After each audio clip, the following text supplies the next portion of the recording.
George's Secret Key to the Universe, Chapter 14. "What do we do now?" yelled George. "Nothing," shrieked Annie. "There's nothing we can do. Try not to get squashed. I'll call Cosmos to get us back."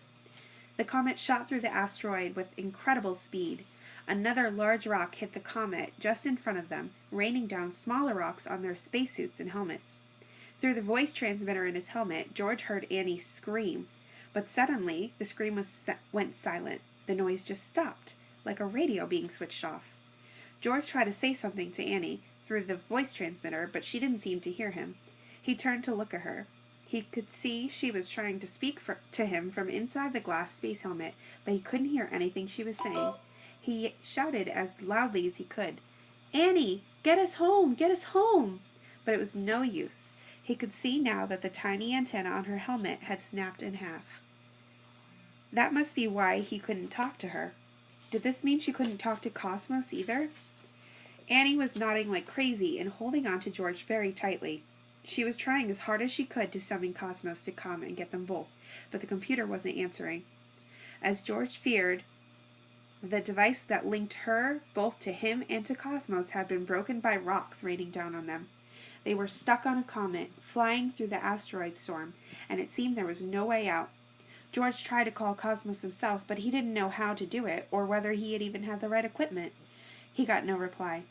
Annie and George hung on to each other and squeezed their eyes shut. But just as suddenly as the storm had started, it stopped again. 1 minute, rocks were thudding down on the comet all around them. The next, the comet had flown out of the other side of the storm. Looking around, George and Annie realized how very lucky they had been to escape. The rocks forming a huge line that seemed to extend all the way through space. They were mainly large and scattered thinly along the line, except where the comet had flown through. The rocks here were much smaller, but more densely packed. However, they were still far, far from safe. Jets of gas from around the comet were now shooting out everywhere. Soon, one could erupt right underneath them. It was now so hazy from all the explosions that they could hardly see the sky. Just the sun and a faint little blue dot that was slowly getting bigger. George turned back to Annie and pointed at the blue dot ahead. She nodded and tried to spell out a word with her finger on her space glove in the air. George could only make out the first letter, E. As they got closer to it, the comet tilted slightly toward it, and George suddenly realized what Annie was trying to tell him. It was E for Earth. The tiny blue dot in front of him was the planet Earth. It was so small compared to the other planets, and so beautiful. And it was his planet and his home. He desperately wanted to be back there now, this very second.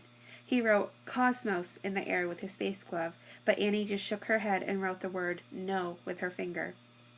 Around them on the corner, conditions were getting worse by the second. Hundreds and hundreds of fountains of gas and dust were erupting all over. They huddled together, two castaways in space, with no idea how to get out of the awful trouble they had landed themselves in. At least, George thought in a strange, dreamlike way, I've seen the Earth from space. And he wished he could have told everyone back home how tiny and fragile the Earth was compared to other planets. But there was no way he could get back to home now. The fog of dust and gas was so thick that they might even lost sight of the Earth's blue color. How could Cosmos have let them down like this? George was just wondering if this was the last thought he'd ever have when suddenly a doorway filled with light appeared on the ground next to them. Through it came a man in a spacesuit who unhooked them both from the comet and one at a time picked them up and threw them through the door. A split second later, Annie and George landed with a bump on the floor of Eric's library. The man who had grabbed them quickly followed, and the doorway slammed shut behind them. Pulling off his space helmet and glaring down at George and Annie, who were sprawled out on the library floor in their spacesuits, Eric shouted, "What on earth did you think you were doing?"